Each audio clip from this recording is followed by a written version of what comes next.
Good afternoon, family. Thanks for checking out today's video. If you're new here, my name is Jonathan, and I created this channel as a way to record my progress as I work towards my weight loss goals. If you'd like to join the family, make sure you hit that subscribe button down below. Also, click on the bell icon so you get alerted when I go live or post new videos. If you'd like to participate on the discussion, you can join me most weekdays where I go live on YouTube around 4 p.m. Central Time, or outside of YouTube, you can consider joining the Discord I've created. There's a link for that down in the description below. Also down in the description below is a link to a Pinterest board. A lot of times people ask me what kind of meals or recipes, that I'm eating to work towards my weight loss goal. And that Pinterest is a great place for you guys to check out the different meals and recipes I've been enjoying. Today is day 1048 of my challenge to lose 300 pounds. So far, through a combination of extended water fasting and a whole food, plant-based, salt, oil, sugar-free diet, I have been able to lose 270 pounds. If anybody has any non-scale victories they'd like to share, I'd love to hear your non-scale victories. If you have any on-scale victories, I love hearing those as well. If you are succeeding with your diet, let us know what you're doing to succeed. If you're struggling with your diet, let us know what's causing your struggles. Maybe there's something we can help you out with. And at the end of the day, what are some things that you can do or that you are doing that will make staying on your diet easier than the alternative?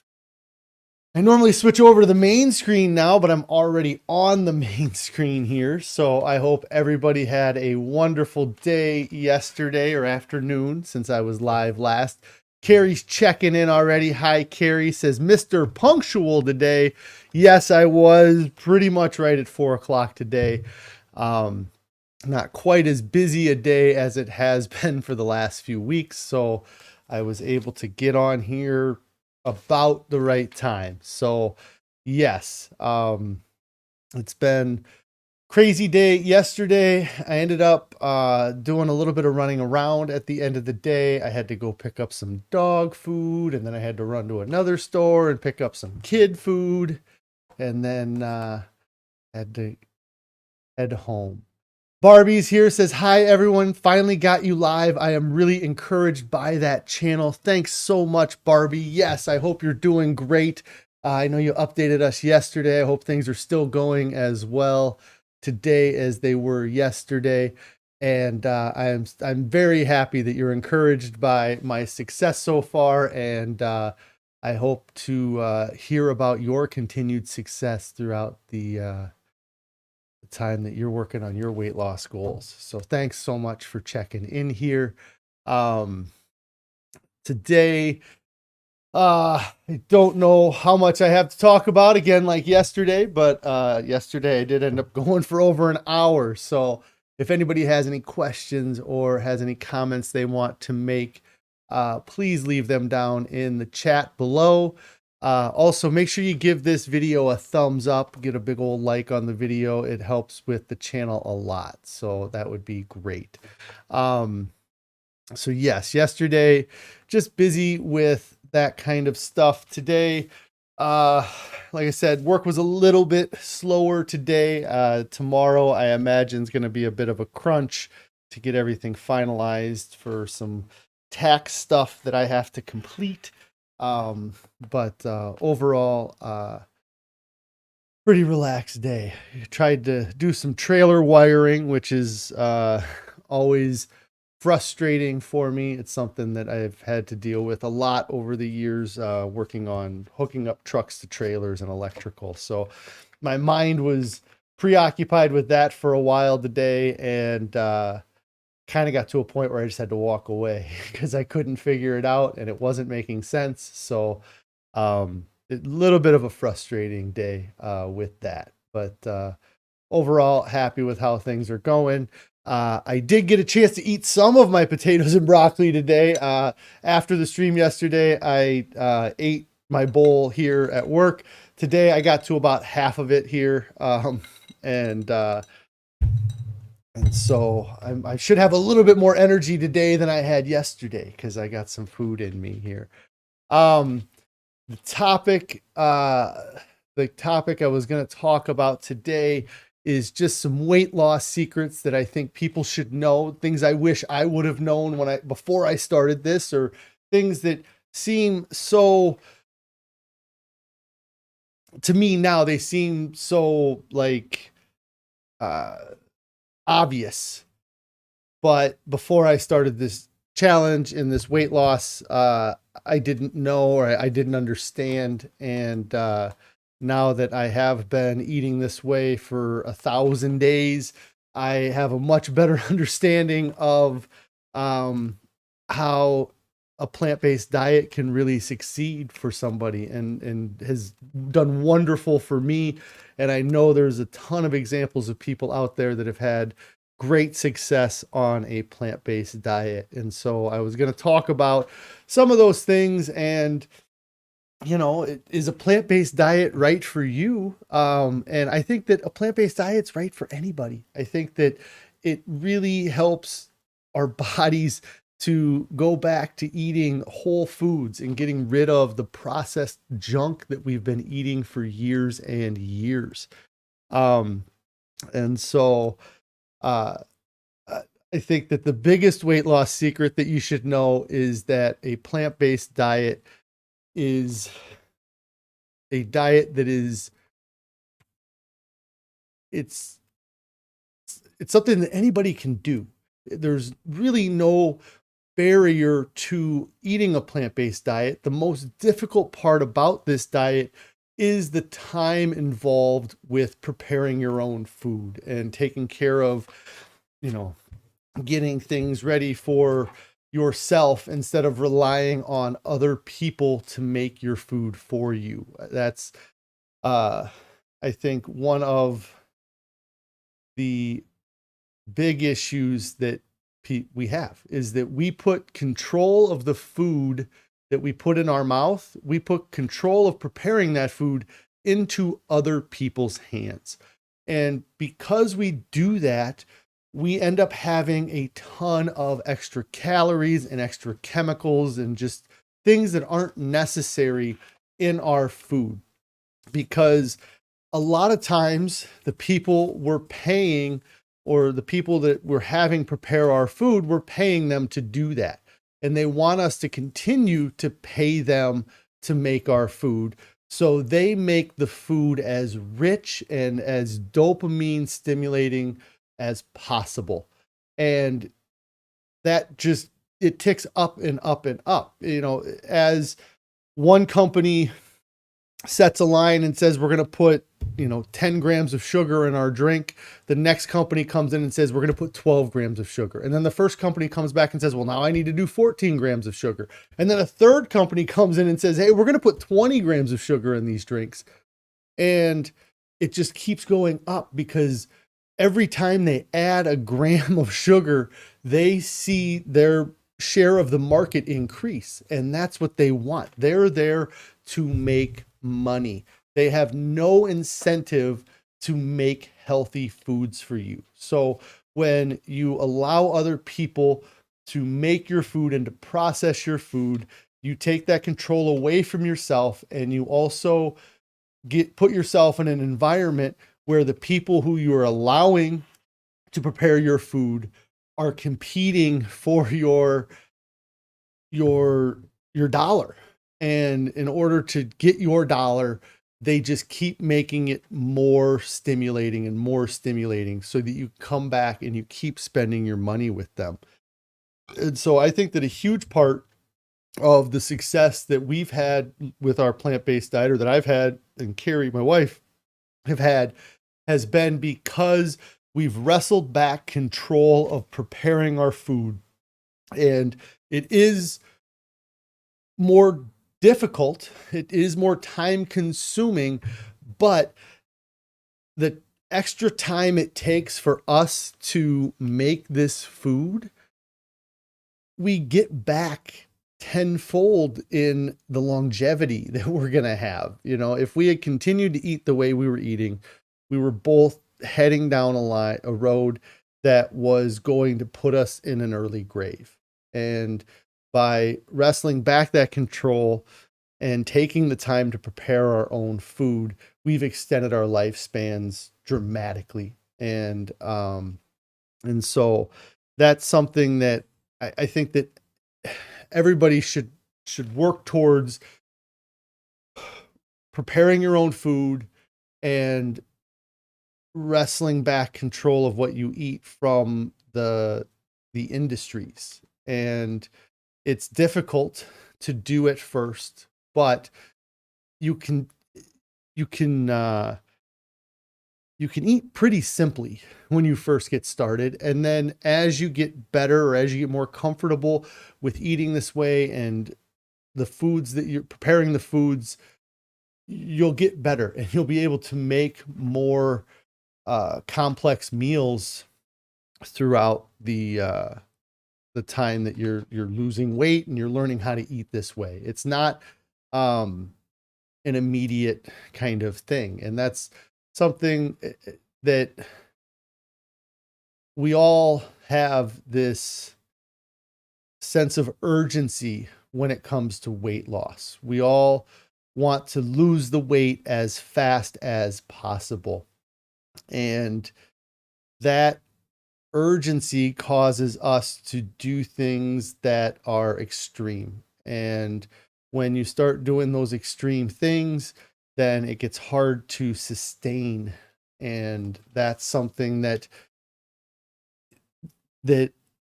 for me going into this challenge was a huge factor. I wanted to find something that was sustainable. That's why I challenged myself to do this for 3 years and not just to do it until I lost the weight.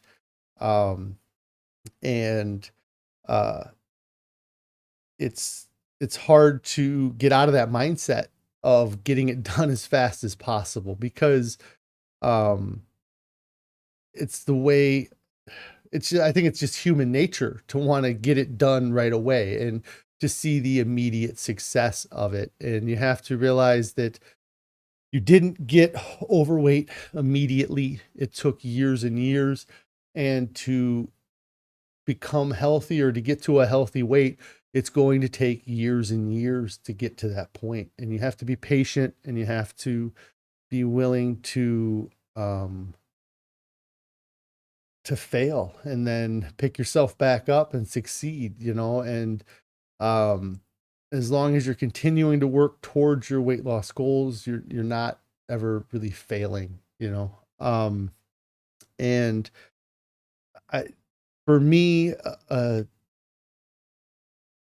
eating a plant-based diet is something that I never considered prior to this challenge. I didn't even consider it the first 10 days of this challenge. It wasn't until I was 20 days in that I even heard, or I guess I'd heard of it, but I really looked into what a plant-based diet was.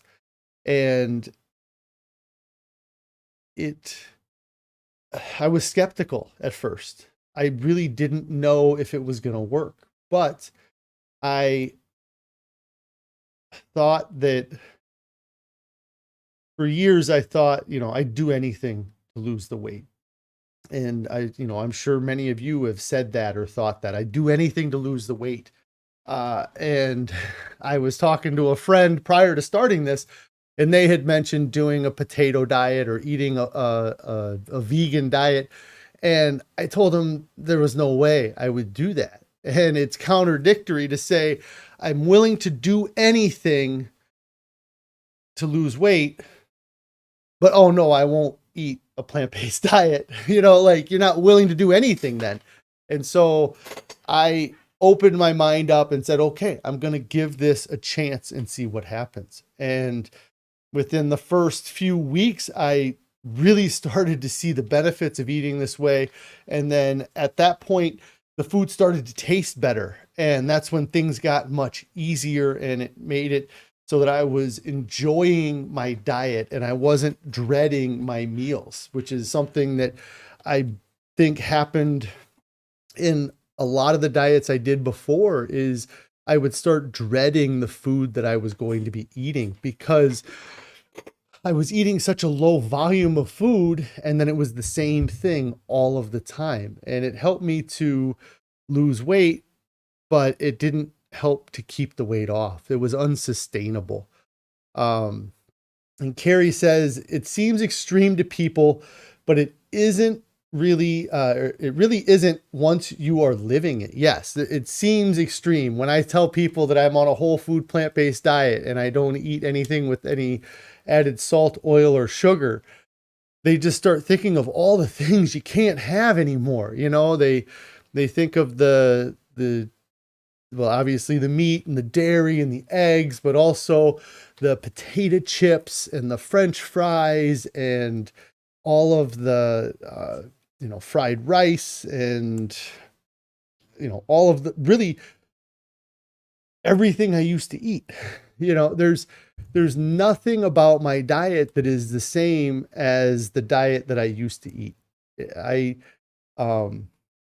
it does seem extreme, but now that I've been doing this for 1,000 days, I realized that maybe the highly processed foods that we're conditioned to eat is the extreme diet. That's the extreme stuff, like that we're spending millions and millions of dollars to have scientists and chemical engineers produce the food that we're eating. That's extreme, if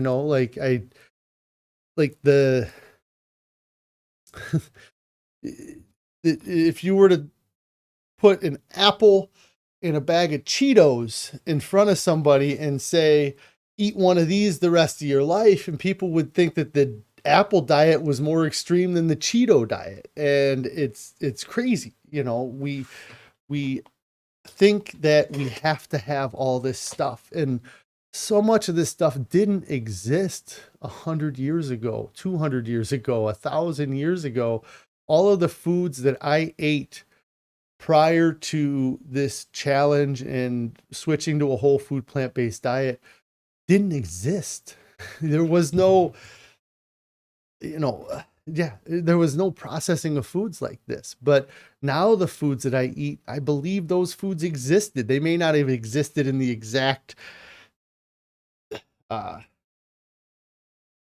size or shape. We've done a lot to change our plant foods through the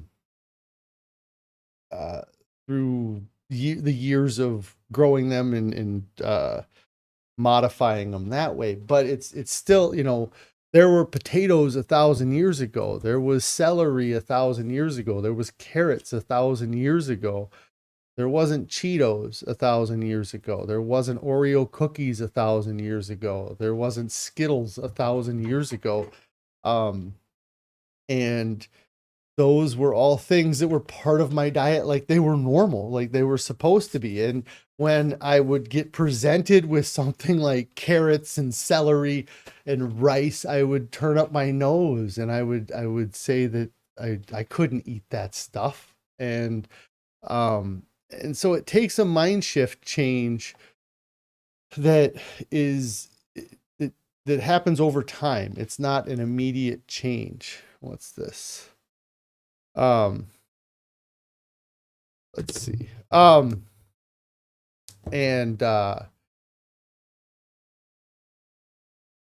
It's been crazy to eat this way when I didn't even consider it of an option prior to this challenge. And the plant-based diet, I've talked about this a lot, and I know if you've been watching my channel, you've heard this a lot, but a plant-based diet is successful because its focus, or its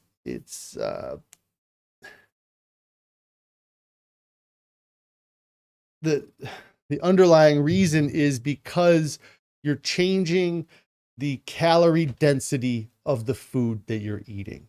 When I would have a meal before, I would eat a couple pounds of food. And I think a lot of us eat a pound or 2 pounds of food each time that we sit down and eat. And that food that I used to eat would be 1,000 or 1,500 or maybe even 2,000 calories per pound. So every time I sat down and ate a meal, I was eating between 2 and 6,000 calories because of the density of the calories within the foods I was choosing to eat. Now, when I sit down and I eat 2 pounds of food, the calorie density of that food is like 300 or 400 calories. So each time I sit down to eat, I'm eating between 800 and 1,200 calories in a meal. And that over the course of a day ends up being a huge difference. And then, the course of a lifetime, it's incredibly different. And so the calorie density of the foods that we eat is extremely important. So much, I think back of when I was doing those moderation diets and I was buying prepackaged foods, or I was buying the 100-calorie snack bars that the companies would sell. And I was thinking that I was doing the right thing. I was doing what I was supposed to do, but I look at that food and realize that it was super processed food, and it was always really light. Like if you picked up 100-calorie pack of like what Weight Watchers sells things, or there's all kinds of different companies that sell prepackaged weight loss snacks, that if you were to put that granola bar on a scale, it would weigh, 0.0001 of a pound, but it would be 100 calories. I could eat a half a pound, or I could eat a whole apple or a whole pound of fruit, and it would be 200 calories. And what I realized over this time, and that I wish I would have known before, was that our bodies don't have a calorie measurement mechanism within us. Our bodies don't know whether or not you had 100 calories, 500 calories, 1,000 calories, 5,000 calories. Your body doesn't know that. There's not a counter in your body or any type of mechanism to see that. But we do have a volume mechanism. Our stomachs measure the volume of the food that we eat. So our body knows when we ate a half pound of food, a full pound of food, 3 pounds of food. And that's where we get our fullness from, is from the volume of food that we're eating. And I always knew that I enjoyed eating more food than the person sitting next to me. And that was why I was overweight, because I would eat more than the person next to me. I didn't ever consider that I could fix that. I always thought that I was just stuck being the type of person that would eat too much food. What I've realized now is that I was eating the right amount of food. I was eating the amount of food that my body wanted, but I was eating the wrong foods. I was eating foods that had too high of a calorie density. They were just chocked full of oil and all kinds of processed crap that ended up causing me to gain weight. I couldn't satisfy my volume craving and be at a calorie deficit. And eating a plant-based diet allows me to satisfy my volume needs and also keeps me at a calorie deficit, which makes this diet sustainable. That's the key, is a sustainable diet. I could have lost weight doing so many different things. I've done so many different things over the years and lost weight, but none of them were sustainable. None of them were something that a year later I could sit there and say I was still doing it, until now, until I started eating a whole food plant-based diet. Now I've been doing it for almost 3 years, and this diet is sustainable. It's far more sustainable than any other diet. Again, the most difficult part about this diet, in my opinion, is the time you have to take to prepare your own food.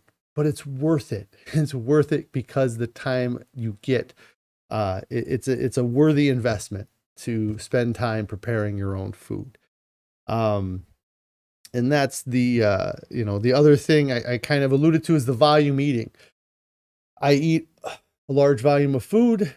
As long as I make sure it's low in calorie density, I can eat a large volume of food. And then eating that large volume of food gives me variety as well. We do eat kind of the same breakfast every day, the same lunch every day, but we have different dinners. And so we have a variety in our dinners, and that keeps the diet exciting. There's constantly new things we're trying. There's new ingredients that Carrie's talking about trying to use every day. We were just talking yesterday about changing our oatmeal up a little bit and trying something new in it. And before, when I was on a diet, I was so scared to change anything. I was stuck in a routine that I had to be in that routine. And as soon as that routine got disrupted, the diets failed. And that's something that eating this way, I've had disruptions with the diet. I've had times when I've eaten foods that weren't on plan, but overall, I've been able to get back on track because I'm not encouraged to stop eating. If I eat something that's off track, my next meal is a large meal and it's on plan. It's so much easier to go back to this diet than any other diet that I've ever done. Also, the diets in the past where I've been eating in moderation and then I eat something that is off plan, usually because I'm so hungry I can't take it, and I get put in a position where I don't have a good choice in front of me, so I make that bad choice. And then I get into this, well, now I just ate all my calories for the day. I either need to not eat the rest of the day, continue to starve myself, or just give up for the day. And then that really causes huge issues. You fall into that ego trap that if you can't be perfect, then why try it all? And that has caused the failure for so many diets. The idea of, if I can't be perfect, why even try?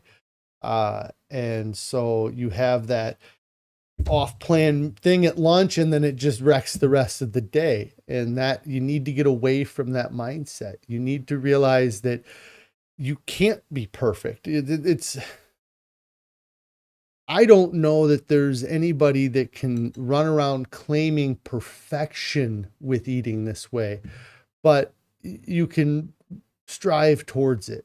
You can continue to work towards it. And even if you only get to 99.7%, you're far better than you were when you were eating the old way or how you used to eat.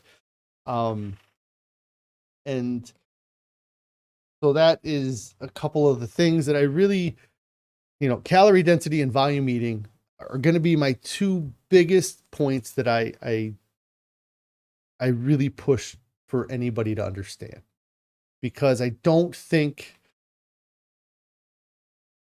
that society wants us to know that.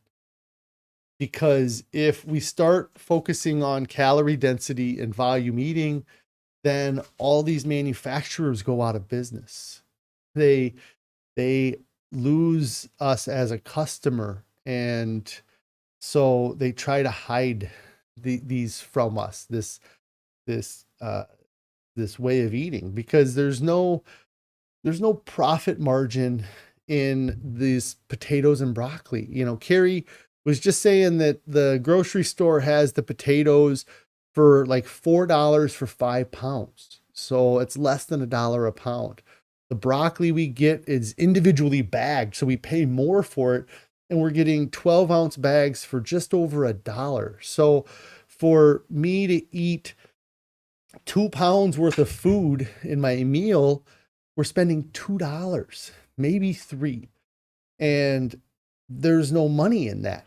But if you go and you look at a bag of potato chips and you want to buy a bag of Doritos, it's $5 for a 12-ounce bag of Doritos. So the broccoli is $1.19 for 12 ounces.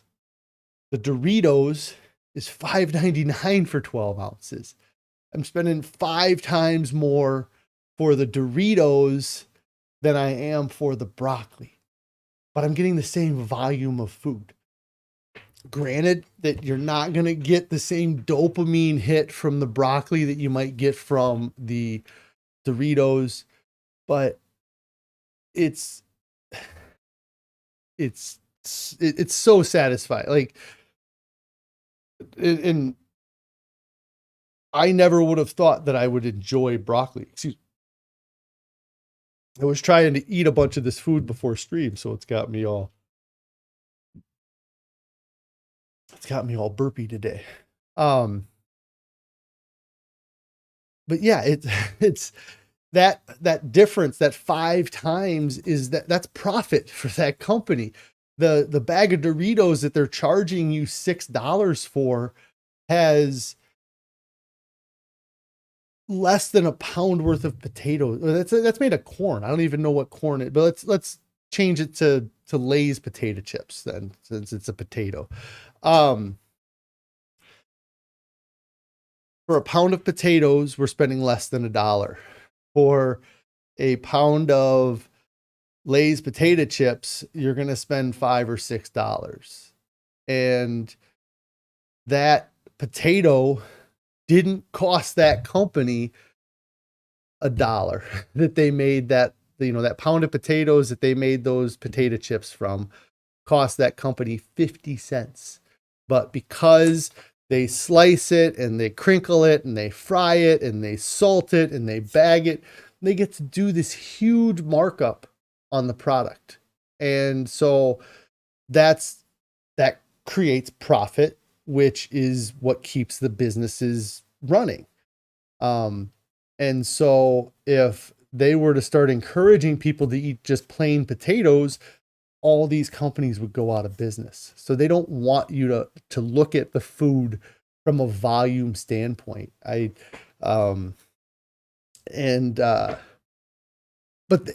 they do. Let me rephrase that.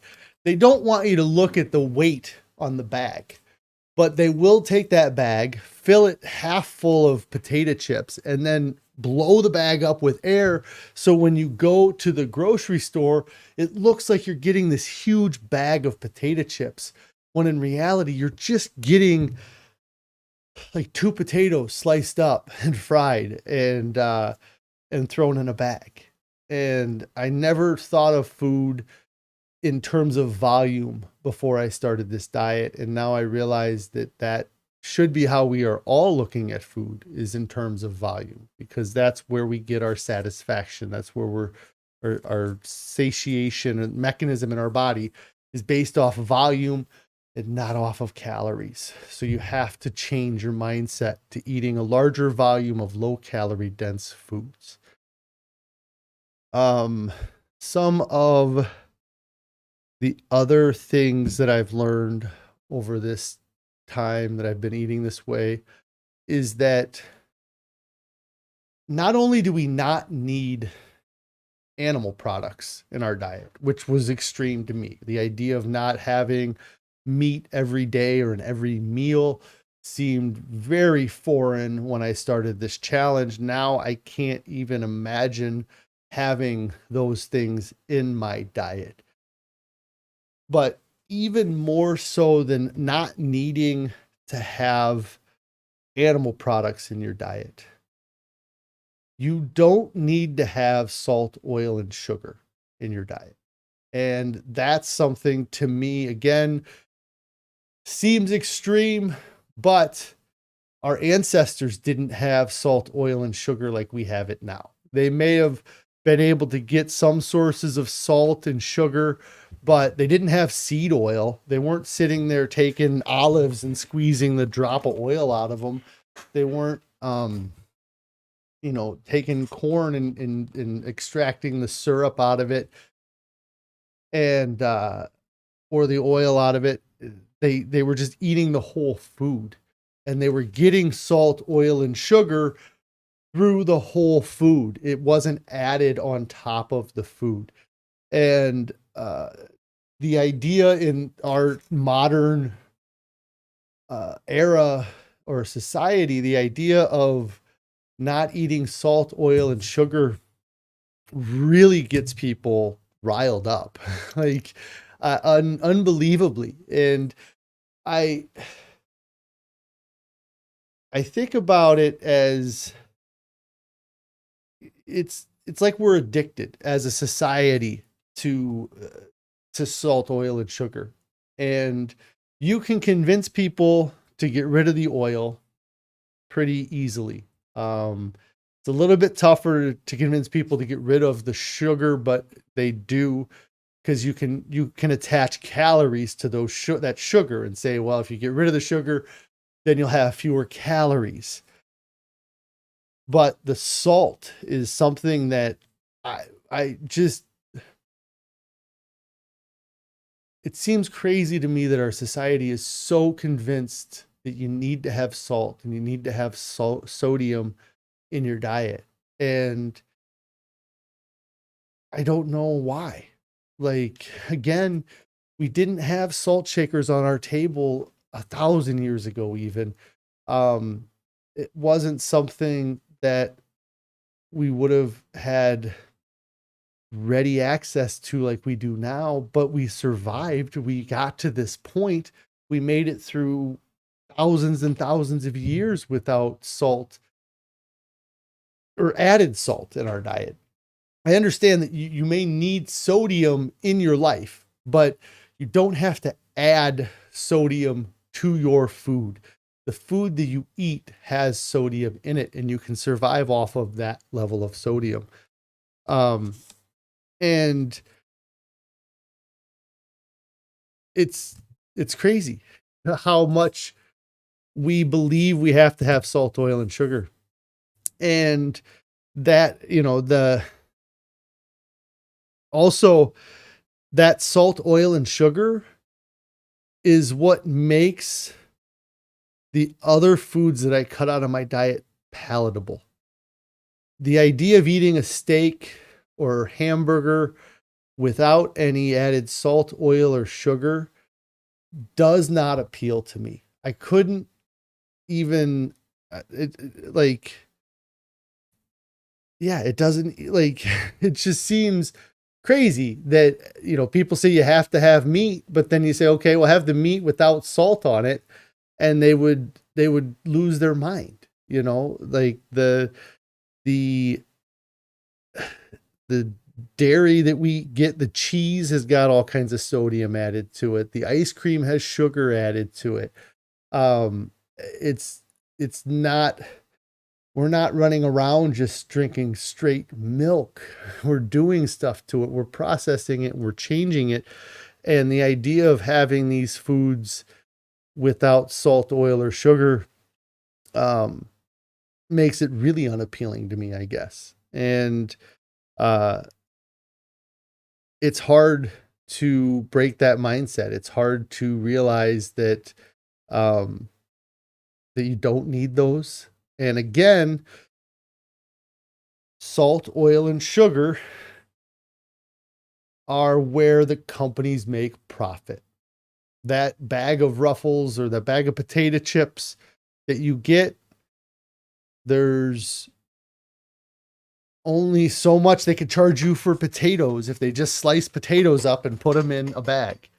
But because they're frying them in oil and they're adding different combinations of salt and sugar to them, that's where they get their profit. And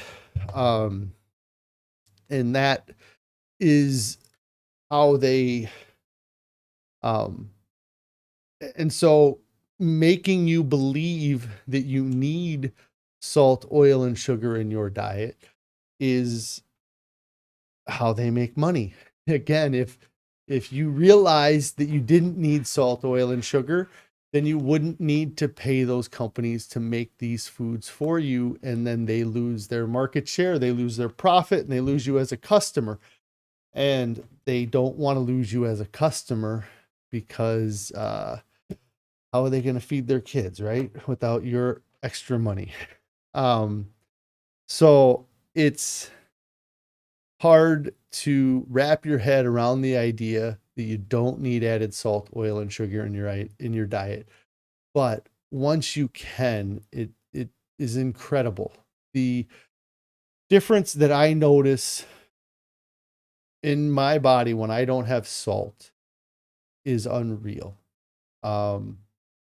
And I didn't even notice it at first. I noticed that I felt great, but it wasn't until I had the relapses, or I had I introduced foods, or I ate foods that had salt in them, that I realized what the salt was doing to my body. For months while I was on plan, I got rid of my joint pain. I got rid of the swelling in my legs. And as soon as I started eating foods that had salt in them, the joint pain came back, the swelling in my leg came back, and just the blah feeling came back. You know, that salt causes a ton of inflammation, and we don't need it in the levels that we get it from the foods that are offered to us at the stores. The other thing that I think that you need to know, or you need to understand going into any diet, but especially a plant-based diet, is how important continuing to educate yourself is. I didn't plan on reading a dozen books when I started this challenge. I started this challenge. I was going to do a water fast, and I was going to figure out how to eat, and then I was going to eat that way. And then I ended up, hey, pretty girl's mom, saying hello, better late than never. That's awesome. You're here. Glad to see you. And the Shrinking Shadows also checking in, saying hello, hello, hello. I hope you guys are having a great day. Just talking about some of the things that I wish I would have known prior to starting this diet, things I've learned since I started this diet, and whether or not a plant-based diet is right for you. And if you're 43 minutes into this video, you should know that a plant-based diet is right for anybody.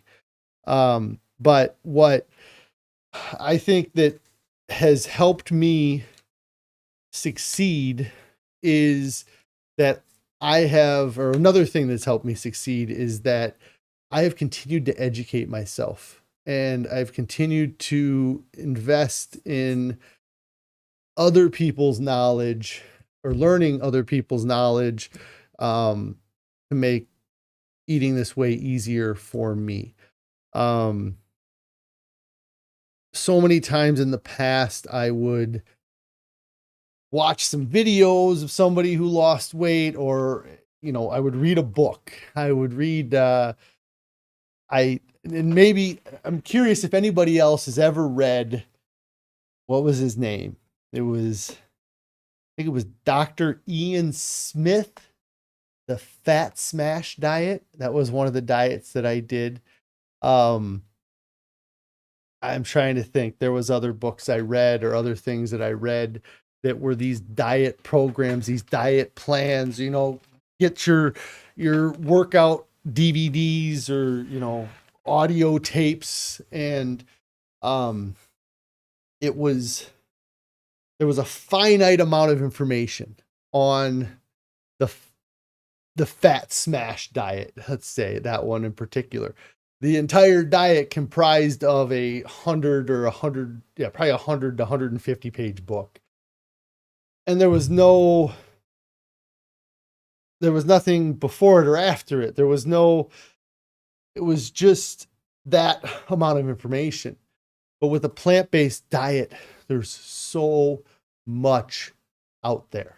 If you look down in the description below and look at all of the different books I've read, you got all kinds of different doctors with different insights to the same diet. You know, you got the Doug Lisle and Alan Goldhamer, you got Joel Fuhrman, you got the Michael Gregors, the Colin Campbells.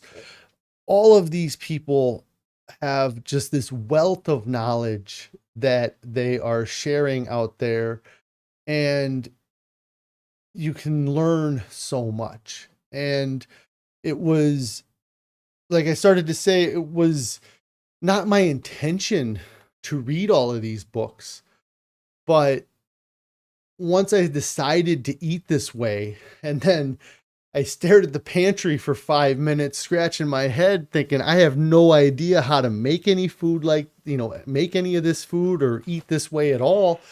Then I started to look for more information and more books, and it's helped me tremendously to stay on plan and to learn new things. Now, I still stick to the diet from the first book I read, which is The Pleasure Trap. But the Dr. Fuhrman's diet isn't that much different. Dr. McDougall's diet isn't that much different. Colin Campbell's recommended diet, they're not that much different than the diet that I chose to eat. It's just the diet. I feel like the whole food, plant-based, salt, oil, sugar free is almost as plant-based as you could possibly do. The only thing that you could maybe say is more plant-based than what I do would be eating a raw diet. But I don't have any interest in eating a raw diet. And maybe that's in my future, but I don't see it right now. I'm very happy with eating this way, and I believe that as long as I continue to eat this way for the rest of my life, I'll end up being a healthy weight by the time I get to the end of this life, and probably much earlier than that. But I really think that education, continuing to educate yourself, continuing to be motivated to learn, and also understand that you don't know it all. That was where I would fail with my previous diets, was that I would see some success, I would lose some weight, and then in my mind, I was an expert at that way of eating or that weight loss.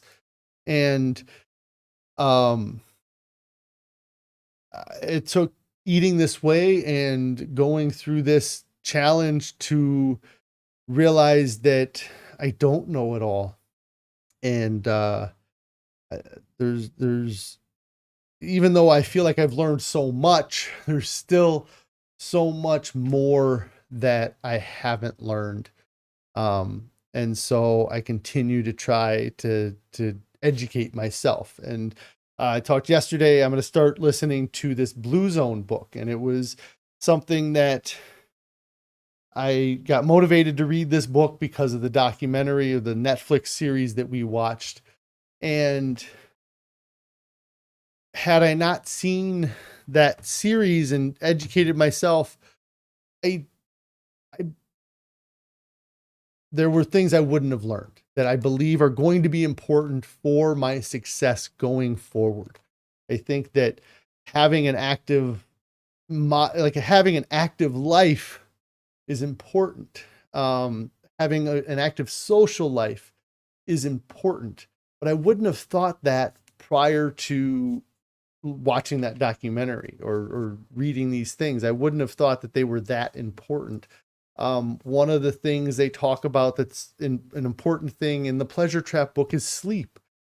I always thought sleep was kind of important, but now I realize that it's a huge key in resetting your mind is getting enough sleep. And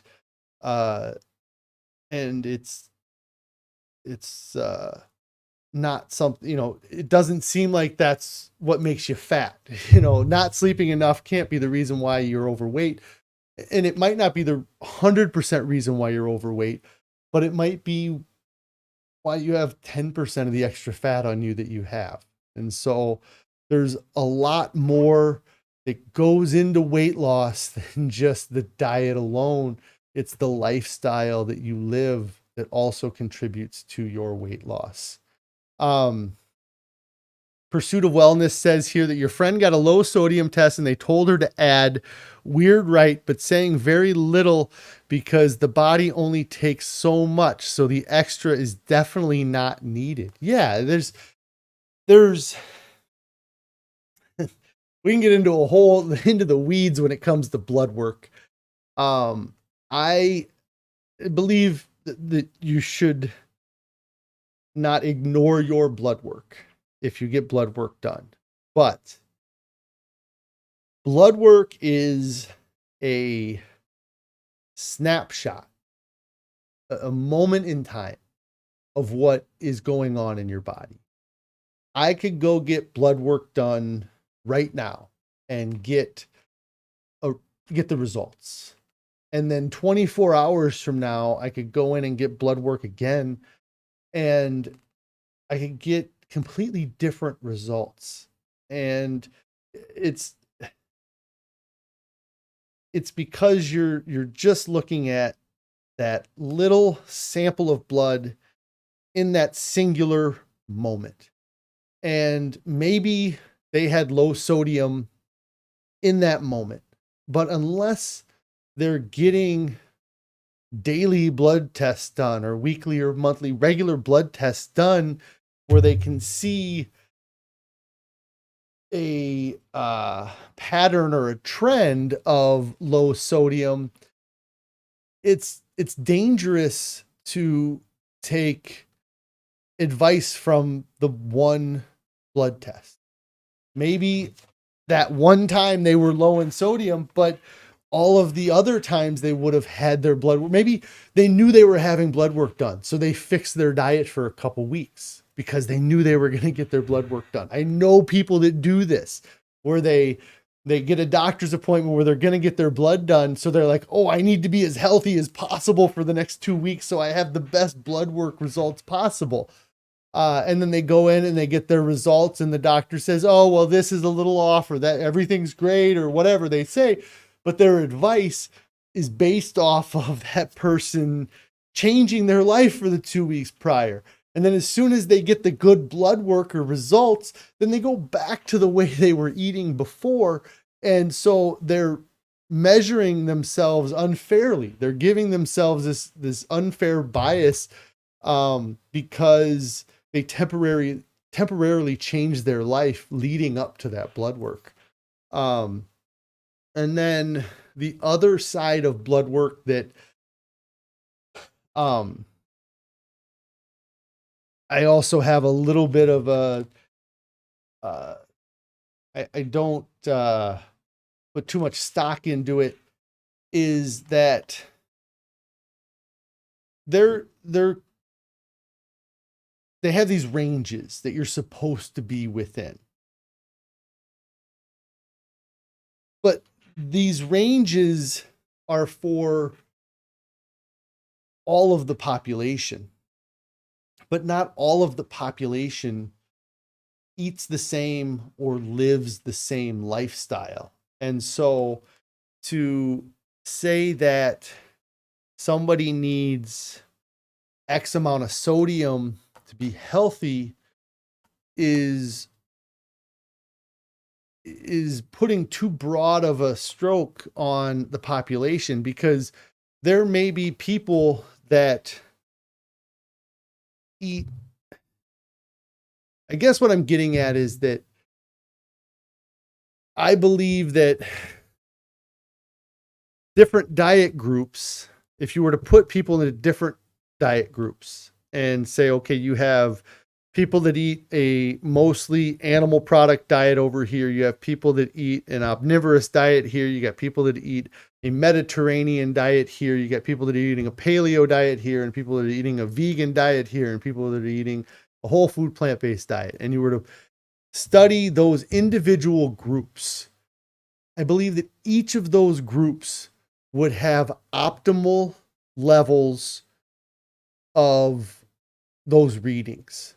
That if somebody's eating a mostly animal-based diet, that their blood work would come up different than somebody who is eating a plant-based diet.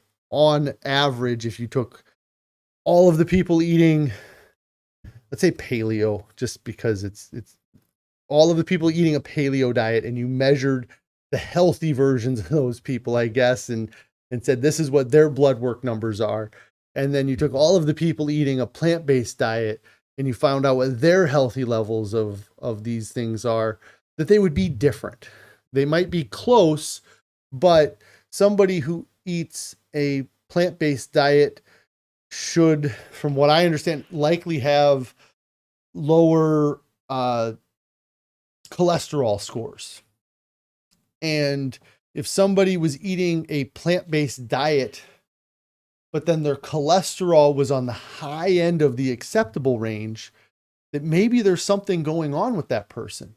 But because it's within the acceptable range for all of the population, it gets ignored or it doesn't get looked at because it fits into those brackets. And so like I said, I don't put a ton of stock into blood work. I believe that it does help show for markers for things. And I'm not saying to not get blood work, but I would hate to see somebody change their entire life based off of one bad blood test that was just on a bad day. I know people that have been diagnosed with diabetes that I don't really believe that they're diabetic based off of one blood test. You may have had a high blood glucose score in that one blood test, but then your doctor says you're diabetic. But if you were to walk in there a week later and get a blood test, you might just be pre-diabetic or on the verge, or maybe, not at all. And so, yes, it's tough. And then, like you said, the sodium, your body only absorbs so much of these foods that we eat. And it's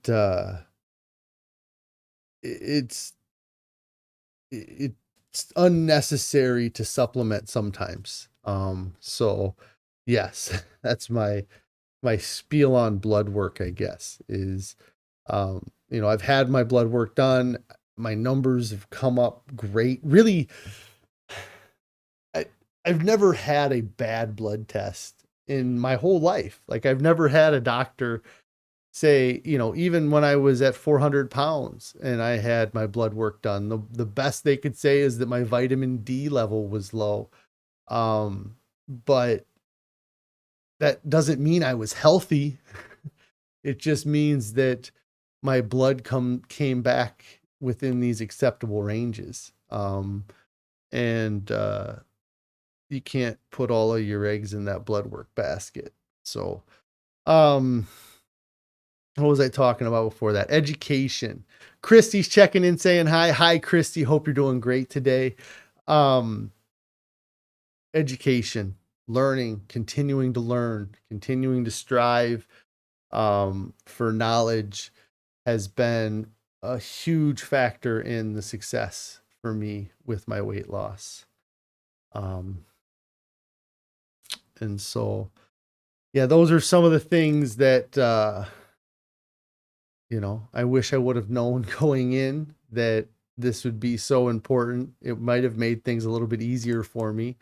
But now that I know them, it's been awesome. Hey, Matthew, thanks for checking in. I hope you're having a great day. And then really the last thing, and I've been trying to succeed without it so much, even though I do still have it, is creating some sort of accountability for yourself. And you can't,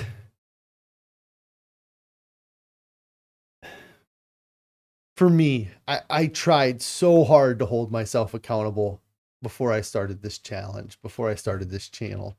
I tried every single day to be like, okay, today's the day I'm going to do better. I'm not going to eat the junk food. I'm not going to eat the processed foods. I'm not going to go to the fast food restaurants.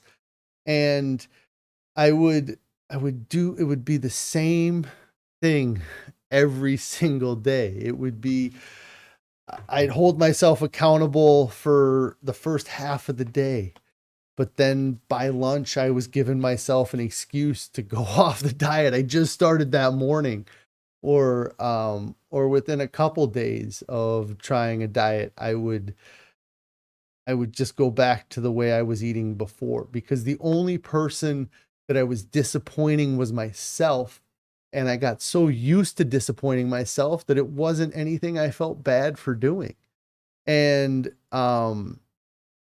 then when I would get motivated enough to actually maybe do something, then I would tell my wife, or I'd tell my friends that, hey, I'm going to try doing this. I'm going to try losing weight. I'm doing this diet. Quit offering me cake. I'm doing this diet. And it would work for a little while. That was in my mind. There was a lot of times where I was wrestling with telling Carrie that I wanted to go on a diet, because I knew the second I told her that I wanted to go on a diet, that she would get excited and she would push for it. And I didn't want to get her excited and then disappoint her. So over the years, in my mind, I started hundreds, if not thousands of diets. But to the outside world, those didn't exist. And then there was only a few times that I actually was motivated enough to actually reach out and let somebody else know that I was doing something. And generally it was my wife. And that would motivate me for a while, and it would help motivate me to see her excited sometimes, and then to keep me going. But over time, you would, or for me, I would break. I would do something, or I would eat something that was off plan. And the first time I did it, Carrie would say something, or we would have that kind of back and forth of whether or not to do it. And it would be tough the first time, to admit to it or to eat something that was off plan. But then the second time it was easier because I did it the first time.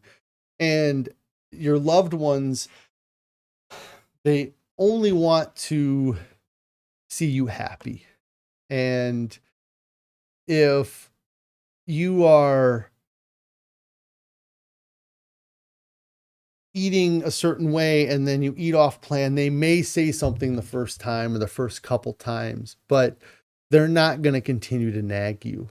They're not going to continue to push you, because they know that they don't want to upset you, and they know that it doesn't help, or they feel like it doesn't help, I guess.